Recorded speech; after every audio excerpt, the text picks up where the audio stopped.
Here in the northwest corner of Montana lies more than 1 million acres of the wildest land in America, Glacier National Park. 93% of this wilderness remains undisturbed by human development. It's the most natural area left in the lower 48 states.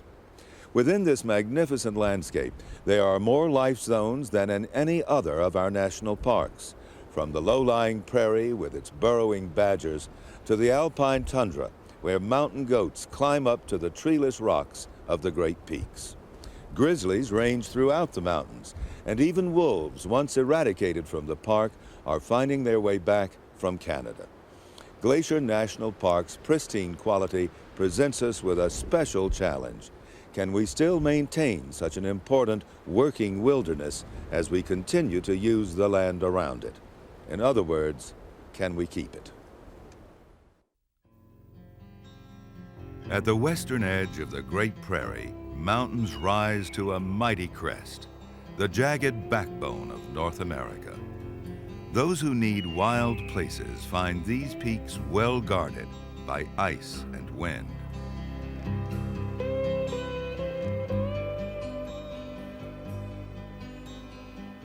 This is Glacier Country, the crowning glory of the Rockies.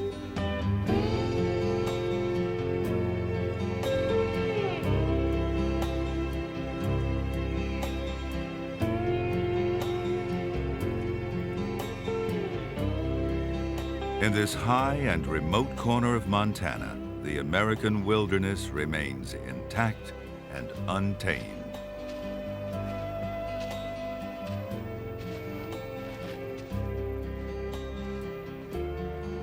It's bare country, but even a grizzly is dwarfed by the magnitude of the landscape. Wolves hunt in these mountains as they once did all across the continent. Other rare predators like the wolverine and the mountain lion also find sanctuary here.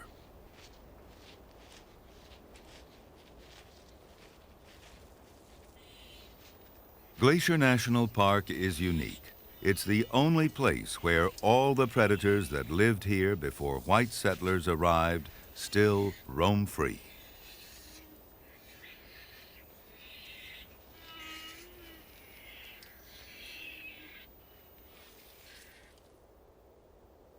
Glacier Country stretches across two nations, the United States and Canada.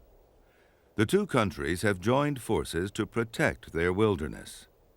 Glacier National Park in the U.S. and Canada's Waterton Lakes National Park now form Waterton-Glacier International Peace Park. It was the first park of its kind in the world.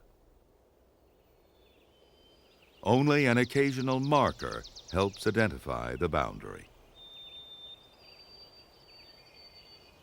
The park's magnificent elk are equally at home in either country.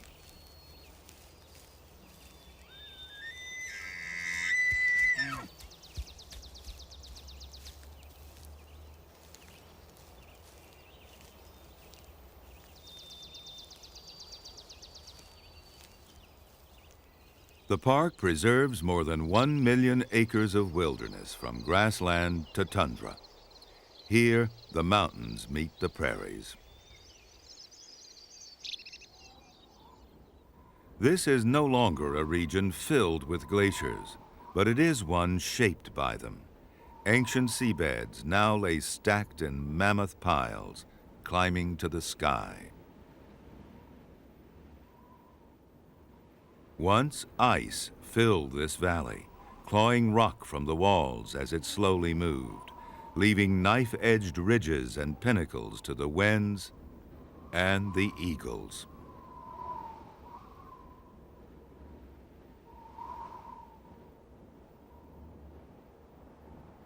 Small glaciers still remain, but none compares to the giants that sculpted mountains like this. From this great peak, known as the Triple Divide, water flows to 3 oceans, the Arctic, the Pacific, and the Atlantic. This watershed provides a precious resource, shared by both nations.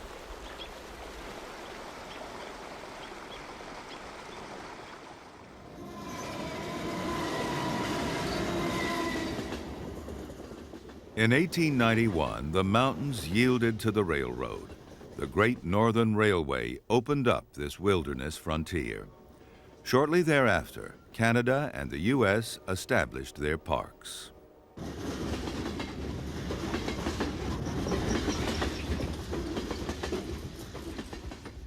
Once huge herds of buffalo roamed the plains, but the population was decimated for meat and skins. At first, it wasn't wildlife the tourists came to see, but scenery. The mountains attracted visitors, but they also impeded their passage into the heart of the park.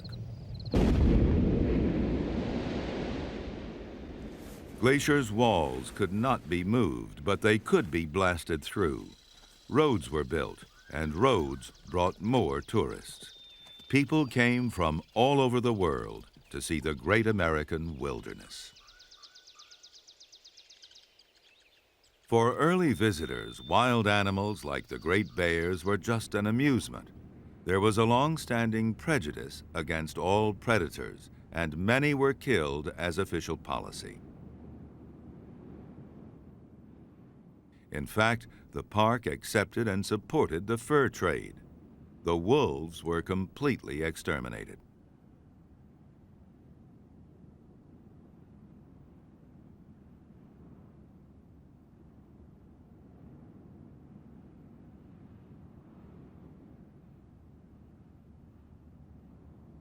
The worth of this land, it was said, lay in recreation, hiking, fishing, or just sitting in one of the continent's most glorious settings. But management benefiting both wildlife and people is not an easy task, and in the early 1900s it was a matter of trial and error.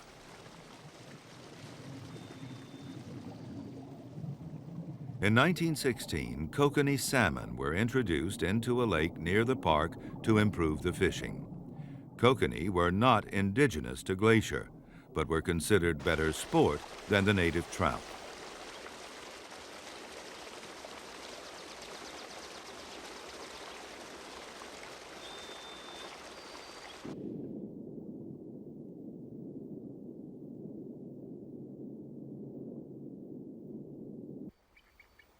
Bald eagles like them as well.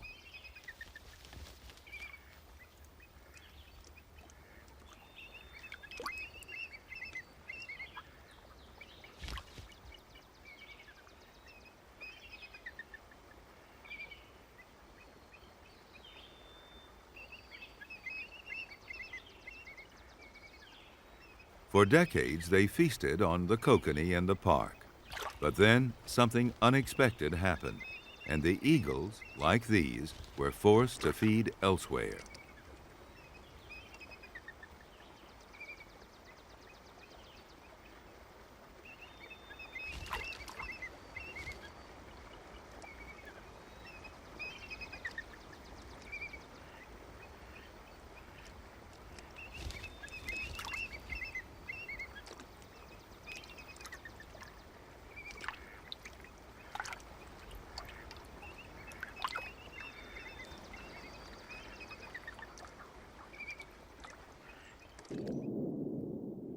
hydroelectric dams began to affect the food supply of the salmon. To help feed the kokanee, another non-native species, the opossum shrimp, was introduced. They proved to be a disaster. The shrimp not only avoided the salmon, they also ate the kokanee's other food. The salmon starved. Once, fishermen caught 100,000 kokanee in a single year. In 1989, they caught none.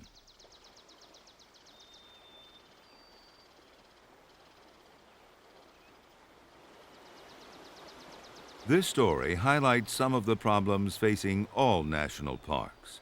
Tampering with nature often causes more problems than it solves. Nevertheless, Waterton-Glacier International Peace Park remains one of the most pristine places left in North America. Clear, cool streams flow into secret valleys where otters still play.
Glacier's largest predators are the bears.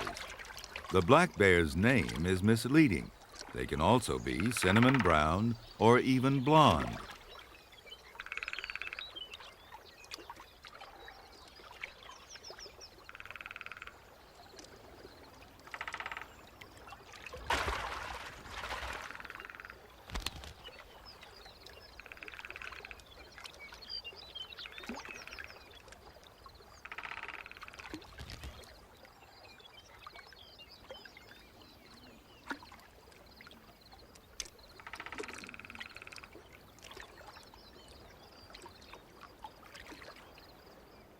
The grizzly is much larger. It can be twice the size of the black bear, weighing up to 1,000 pounds or more.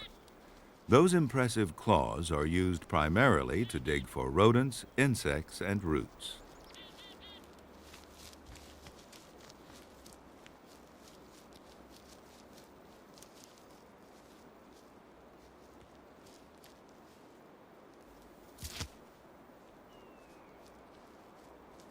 About 200 grizzlies roam the park freely. This can create quite a problem. Close contact between humans and bears can be dangerous. Since we are trespassers in the grizzly's domain, we must have a healthy respect for this magnificent predator.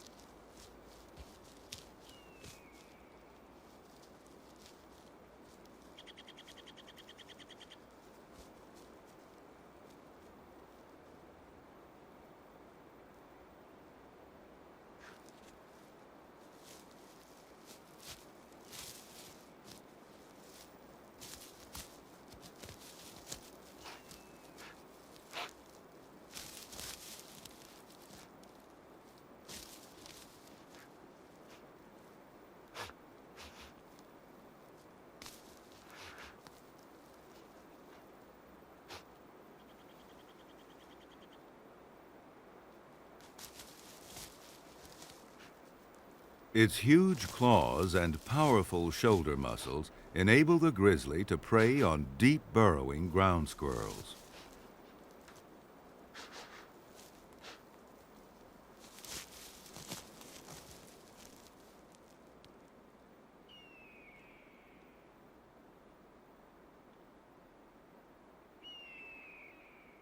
It's autumn, and the grizzlies will begin their climb to their winter dens.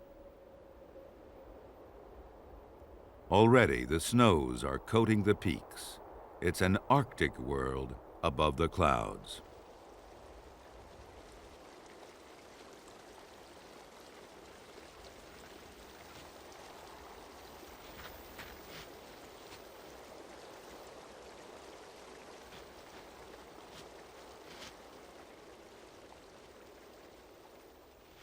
A grizzly wanders upwards in search of a winter home.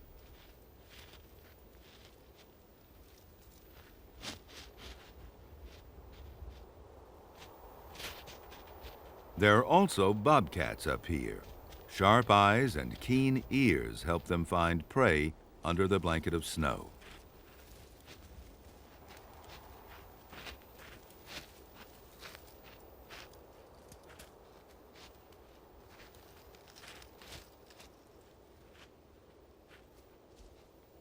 Like the grizzly, the bobcat was unjustly persecuted as a villainous predator.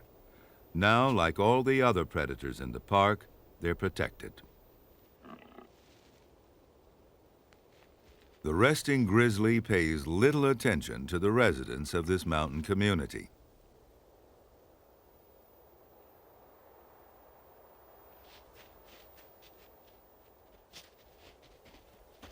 Autumn is mating season for the bighorn sheep.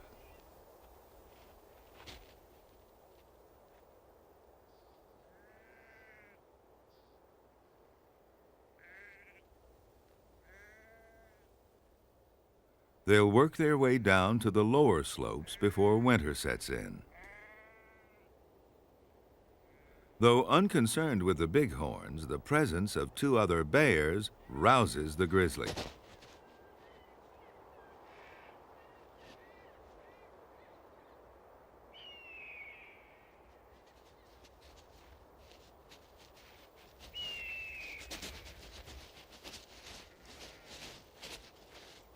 The male bighorns constantly jockey for a better position in the dominance hierarchy.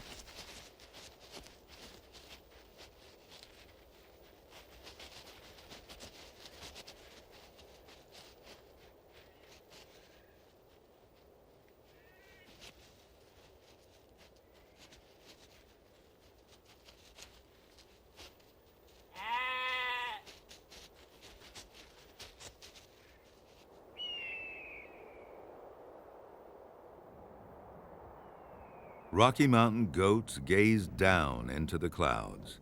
They're at home, a mile into the sky.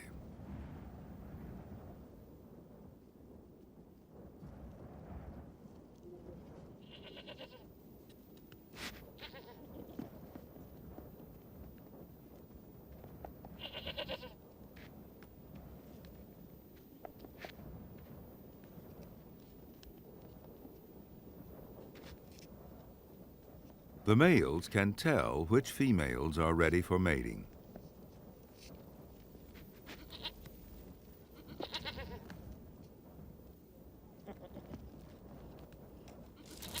Both males and females have horns, but they rarely need to use them as a defense against predators. Except for an occasional cougar, the predators roam below the goat's lofty domain.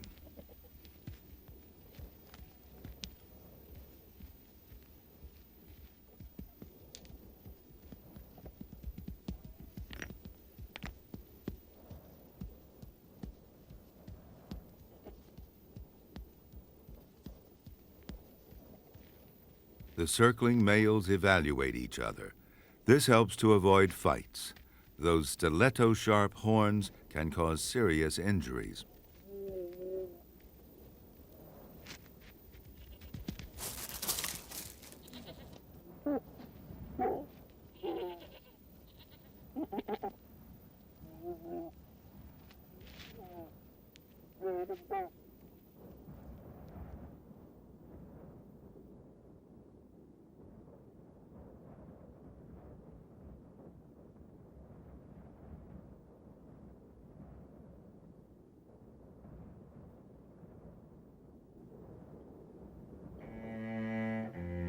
Winter arrives early on the high ridges and will be reluctant to leave.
Survival through a glacier winter demands stamina and resourcefulness, even in the sheltered valleys.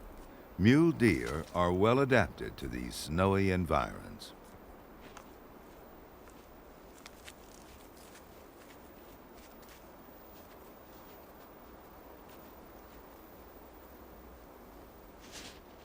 They will even eat the evergreens other species disdain.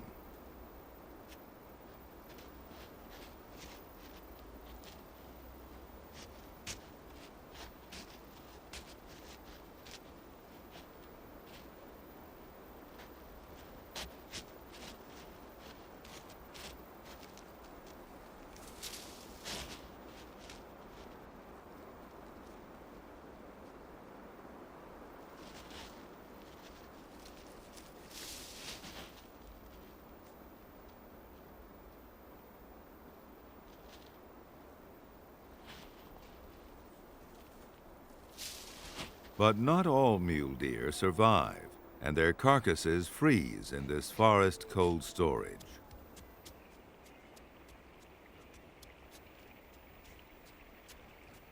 The wolverine will trek over 100 square miles in search of this winter bounty.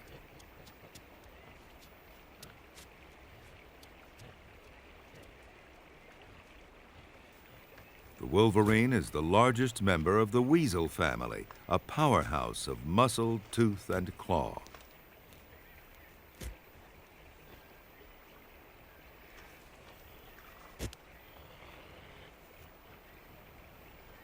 Like its cousins, it's a strong, fearless, and cunning predator.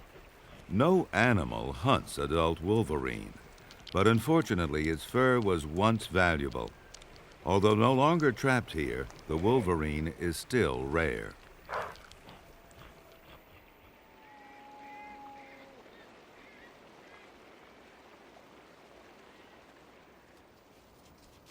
The return of the gray wolf is one of the park's most remarkable success stories.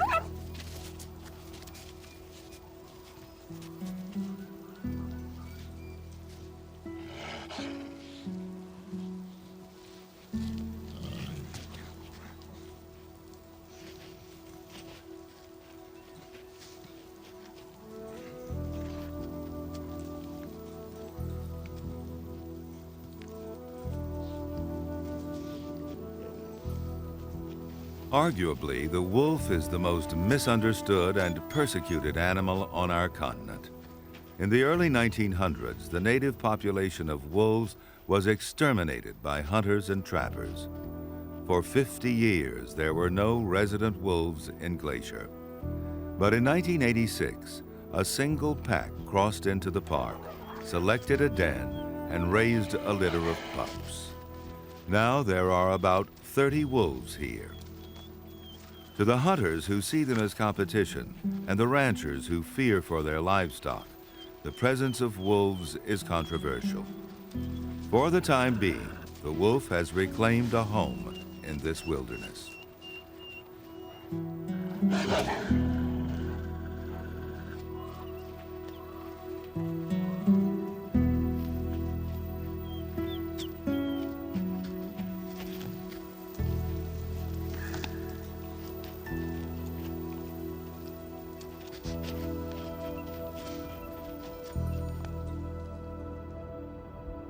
Glacier's peaks, winter lingers until June. But as the lower valleys ease toward spring, the risk of avalanches increases.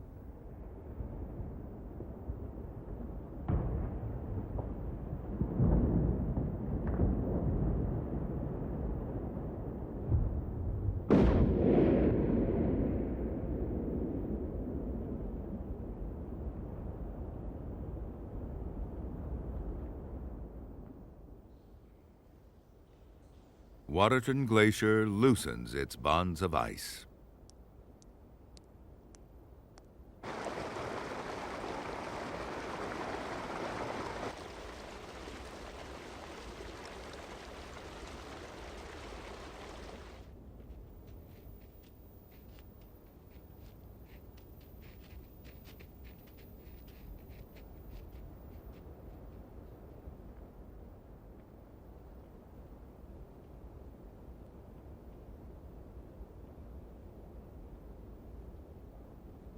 The first warm breath of spring rouses the sleeping grizzlies.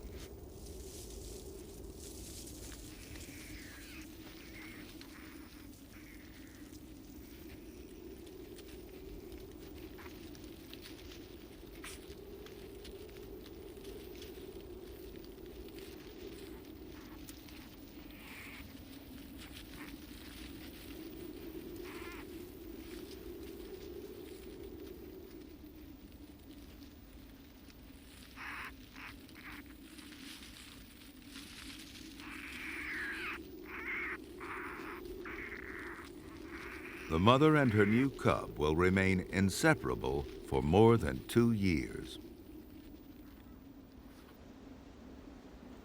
Predator may take predator.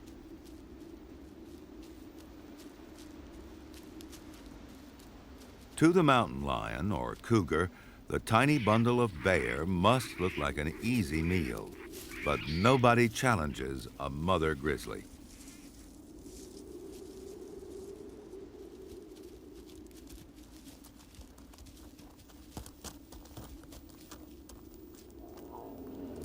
This cougar family will stick to its usual diet of deer and elk.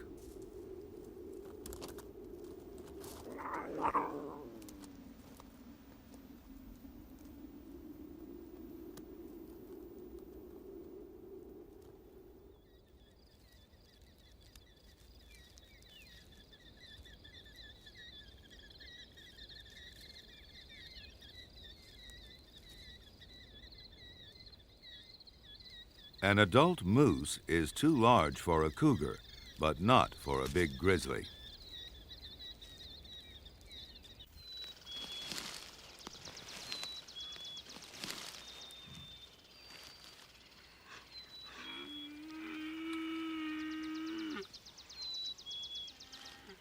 This huge male has recently made a kill, and he's hidden the carcass.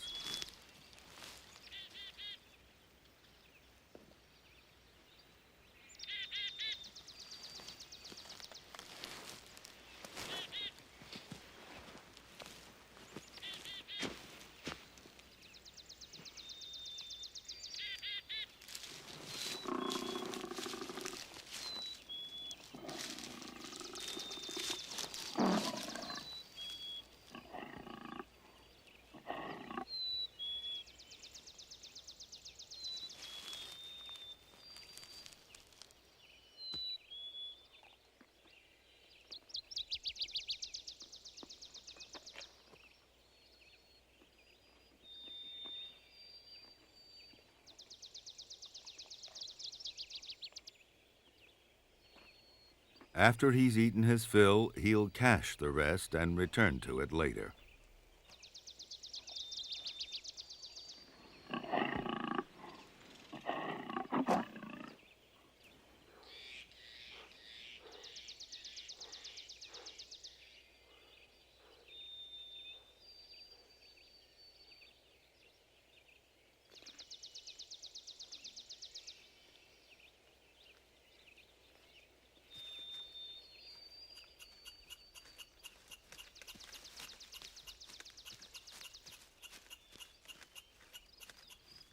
On the prairie, male sharp-tailed grouse are trying to attract mates in a morning sundance.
The sun filtering into the forest has helped to rid plants and shrubs of their winter coating. But this well-fed grizzly just relaxes, enjoying his freedom from the confines of the den.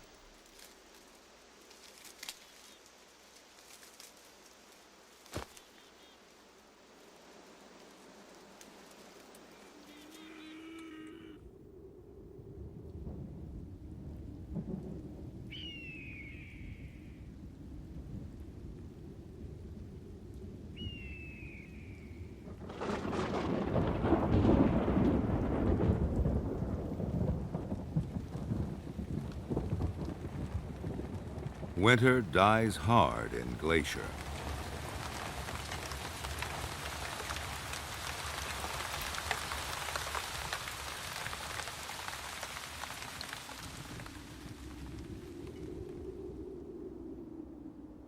Pasque flowers defy the sleet and snow.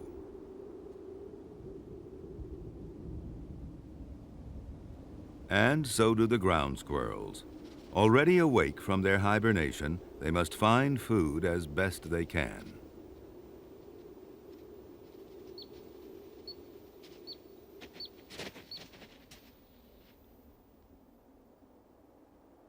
Nearby, a coyote is struggling for a meal. It senses movement under the snow.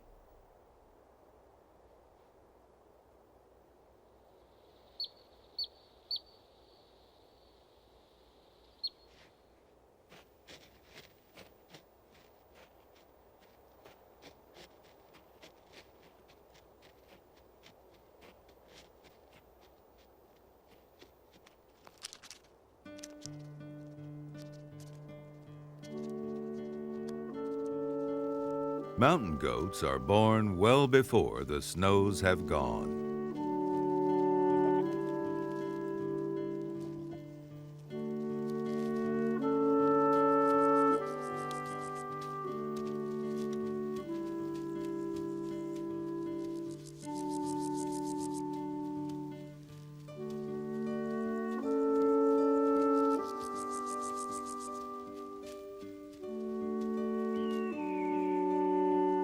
From the alpine meadows to the low-lying prairies, it's spring in Waterton-Glacier.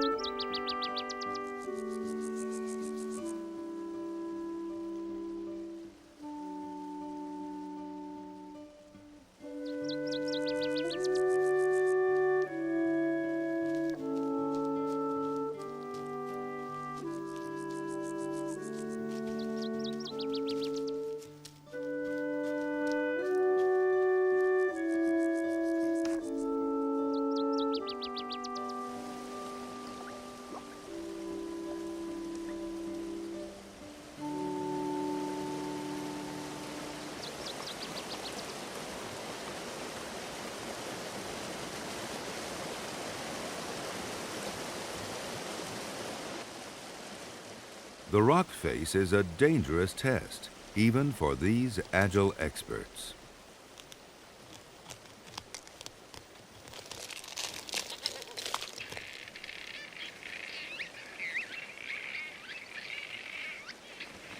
Cliff swallows have come to collect mud for their nests, but the goats are here to eat it. The salts and other minerals are essential to their diet.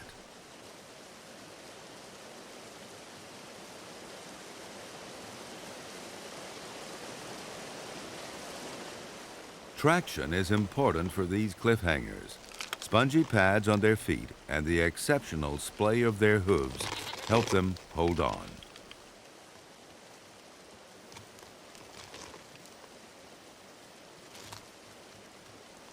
For the new youngsters, the first descent is the most difficult.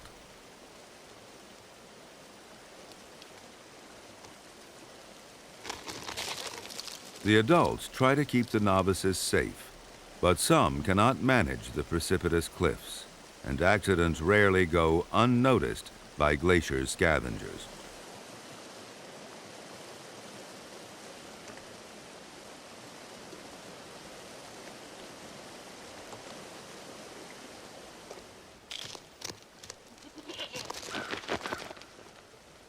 A yearling investigates the unfortunate victim. Mountain goats may have few predators, but their lives are not risk-free.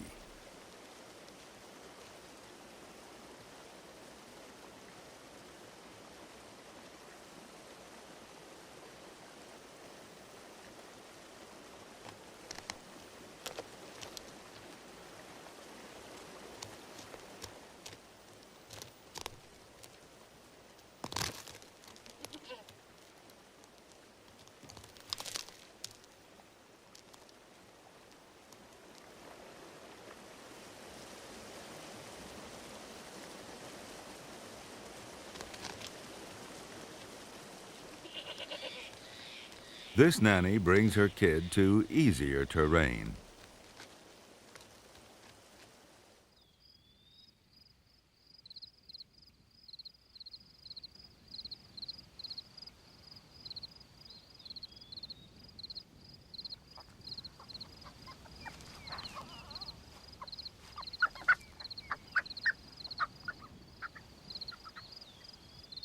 The community of animals hiding in prairie grass plays a deadly game. In the badger's hunt for ground squirrels, a ferocious digger is pitted against keen-sighted lookouts.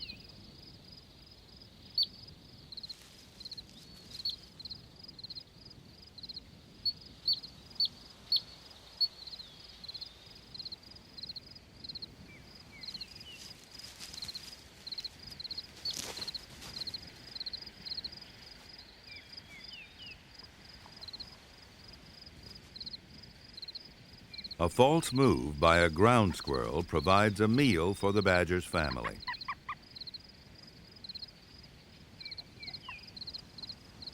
This red fox also has a family to feed, but while mom is away, the kits are vulnerable.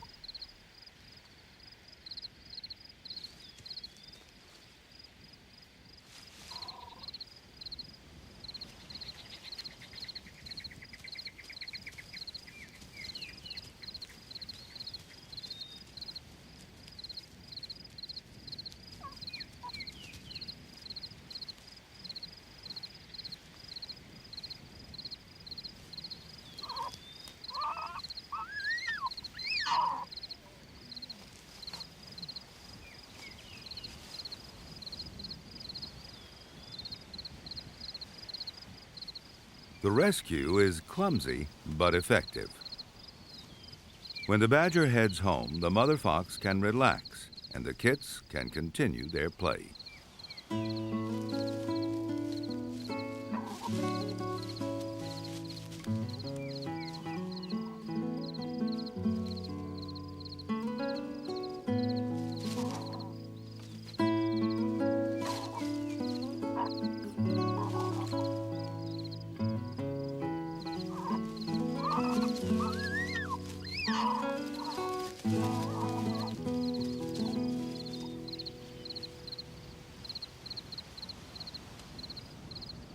summer.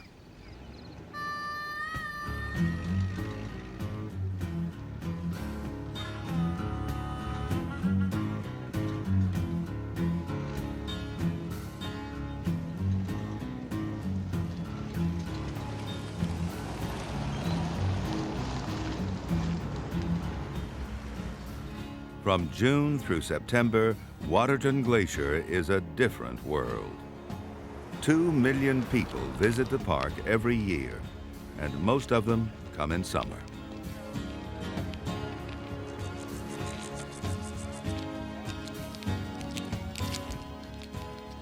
The park trails are designed to meet the needs of both the tourists and the wild inhabitants. Visitors can catch a glimpse of Glacier's wildlife, like this hoary marmot.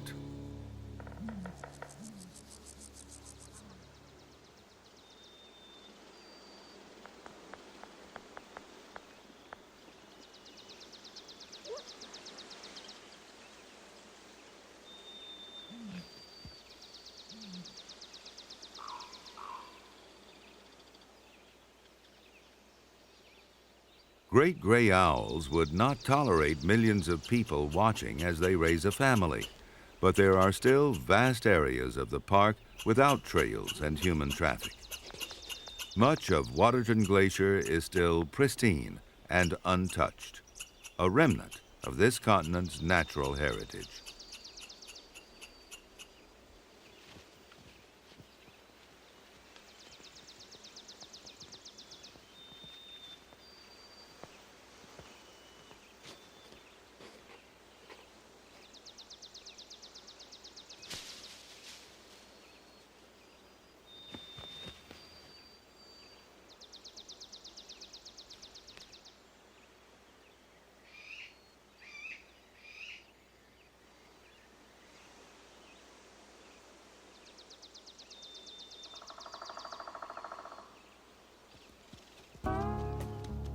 Horseback riding has brought something besides people into the park. Horses scatter seeds in their manure, like knapweed, which competes with Glacier's native plants, and in many areas has replaced them. This is reducing the diversity that has made Glacier such a dynamic wilderness. Dandelion and clover are also non-native species, and black bears love them. The plants thrive on the roadsides, bringing bears dangerously close to people.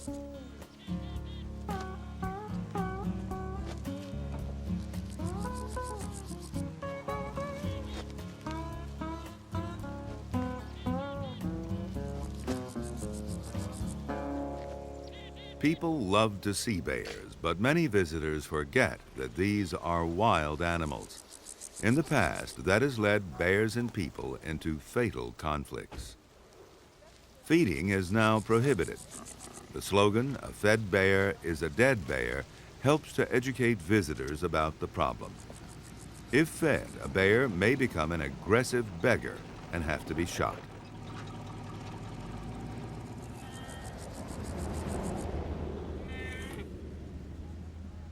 With care, encounters like this can be safe and full of wonder.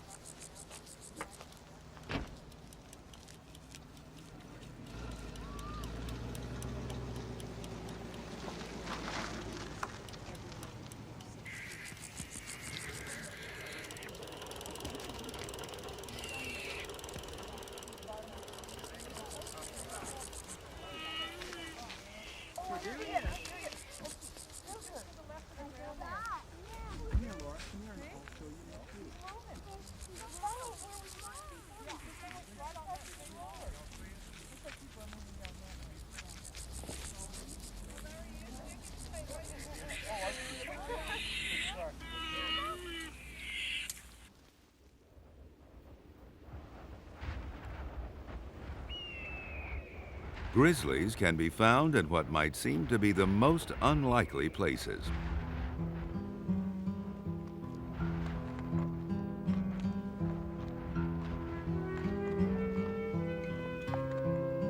In summer, they'll climb more than a mile to the domain of the golden eagles.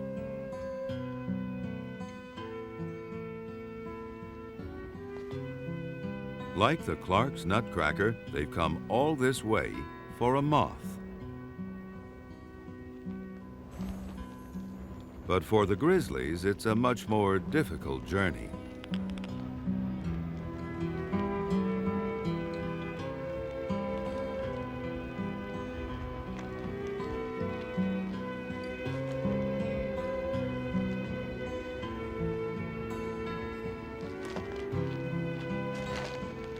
Thousands of moths are tucked away in the loose rock.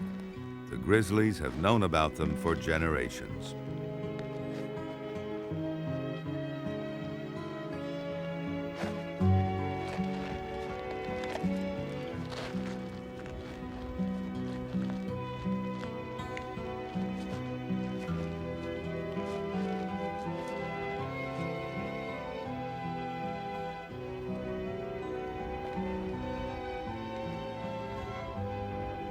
The grizzly exploits Glacier's vertical wilderness to the fullest, roaming the park from the prairies to the top of the crown. Wild and natural as it is, Waterton-Glacier International Peace Park is not without problems. One concern is the disappearance of the white bark pines, a major source of food and shelter for a variety of animals. These trees have been badly attacked over the last 80 years by mountain pine beetles and a fungus.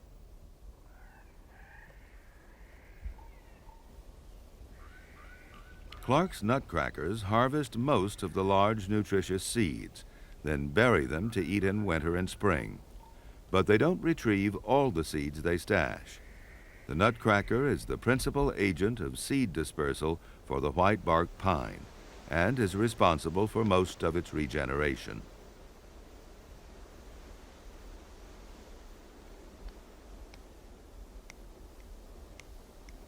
The pine and the nutcracker have evolved together and are now mutually dependent upon each other.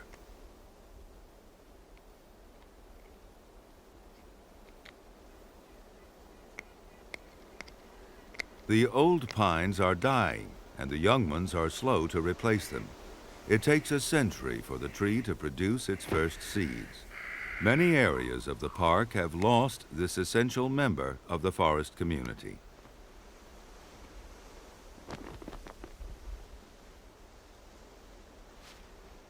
The red squirrels also relish the high-energy pine nuts. When available, they concentrate on these seeds, virtually ignoring other sources of food.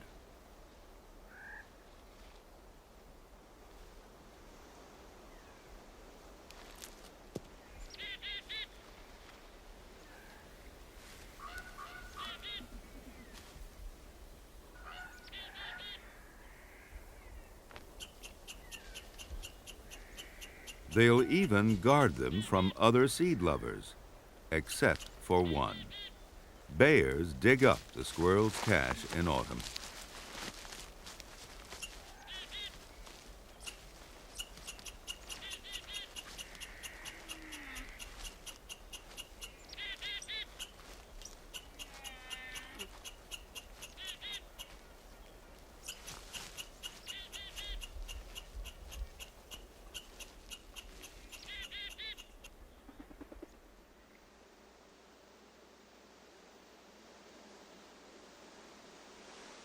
Aspen gold showers down in the autumn breeze.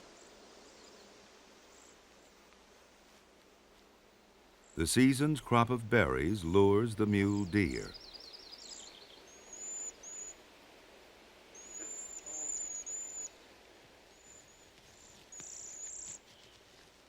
The antlers of most of the bucks are still sheathed in velvet, though some are already scraping off the irritating soft skin.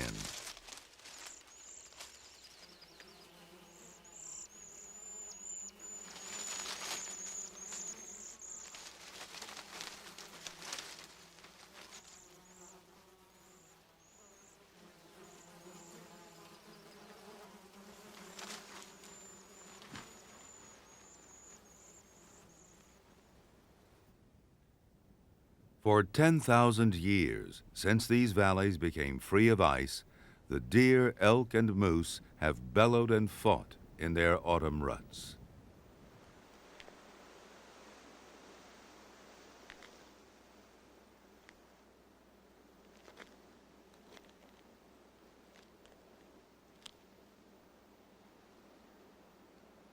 A rutting buck is pugnacious and highly unpredictable.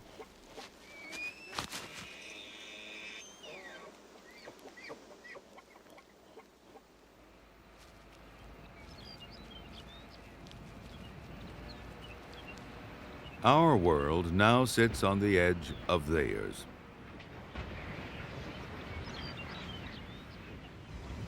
Their homes are fast becoming our homes. The riches of the land around the park, the timber, coal, and oil, are used to fuel our way of life.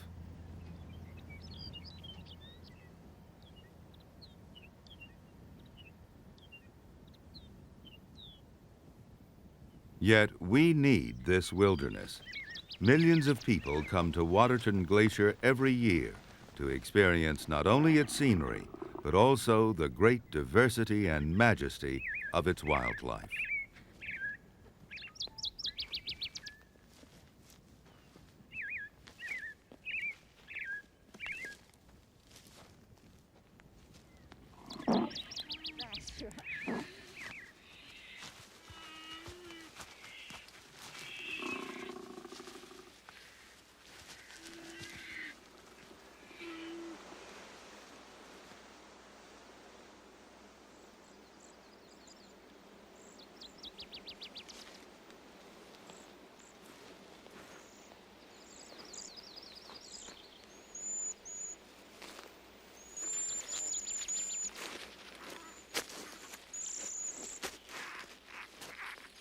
The full complement of predators has returned to the crown of the continent.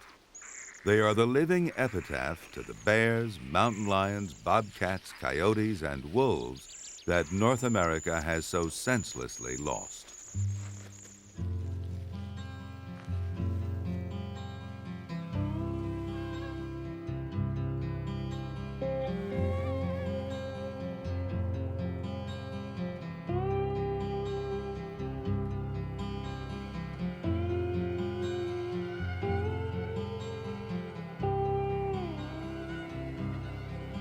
From the clouds of tiny insects to a single mighty grizzly, from the rich grasslands to the alpine tundra, Waterton Glacier is bursting with life, a continent of diversity in a single park.